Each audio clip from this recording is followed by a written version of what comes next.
As hopefully you've noticed, we've designed this theme around tonight with the idea of power in mind. There are many design elements around this room and in the reception that touch upon this idea. Look around. The power of the intensity of the waves that produce light is represented here this evening. The connection between discrete points that is needed to power a circuit. And of course, this night embodies the power of this community. And if you haven't already noticed, this year we tried something new. You should find, if we've done our jobs well, and if we haven't, please don't tell us, that you're sitting with other teachers who teach the same content area you do tonight.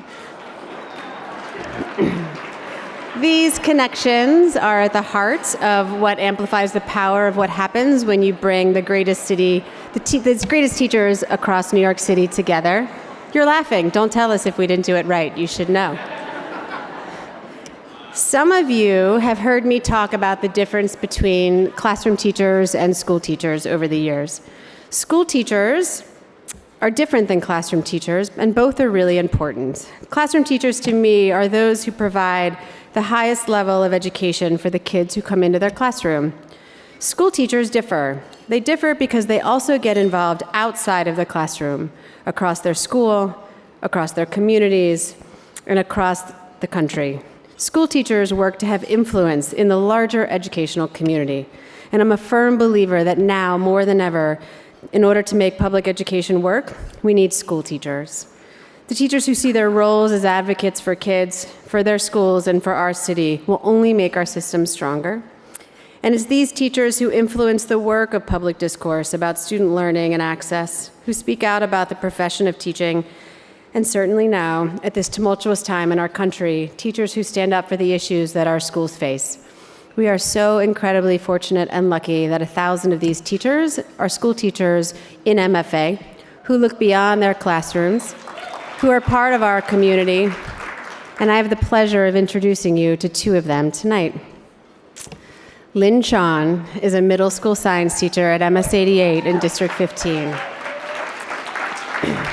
And if you know or live or teach in District 15, you know that it's one of the most highly segregated school districts in the nation. I live in this district. I know it as a parent as well as a citizen. And Lynn has been part of a group that this past fall, after much, much work and advocacy, successfully forced the change to the middle school admissions process in all of District 15. And so now, finally, it will accept all students via blind lottery. This is a huge step forward.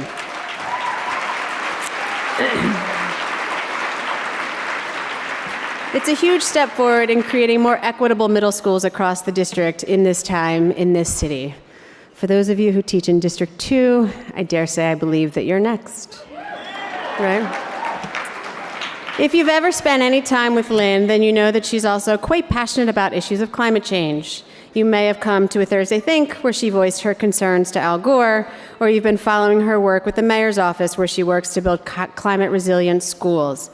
If you've missed all of this in the news, then maybe you've been present at one of the many panels she served on, or perhaps you follow her on Twitter. Or maybe you've met her at MFA. Perhaps your professional connections have evolved so much that she's an integral part of your life.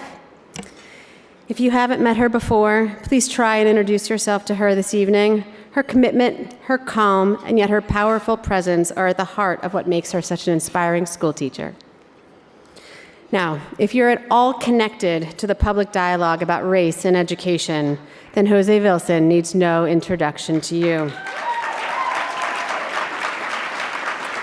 Like Lynn, Jose uses his teaching practice as a platform for shining the light on social issues.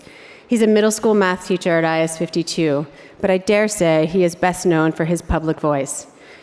His blog, thejosewilson.com, which many of you know, was named one of the top 25 blogs in education, and he's equally as present and influential on Twitter. His first book, This Is Not a Test, a new narrative on race, class, and education, is a well-known book across the MFA community and New York City at large. You've either read it, you've seen it on bookshelves of your colleagues, or you've attended one of his many speaking engagements where he keeps it very real, speaks passionately, and with many gifts, for those of you who've been, you know, about how we can fix what's broken in our education system. Perhaps you've taken a course with him at MFA, or you've taken a course that he's led. Perhaps you are involved in the organization that he founded called EduColor, a community activist group working to elevate the voices of the public school advocates of color, equity, and justice. Jose emphatically focuses on students. He tirelessly shines the light on the blatant inequities in education.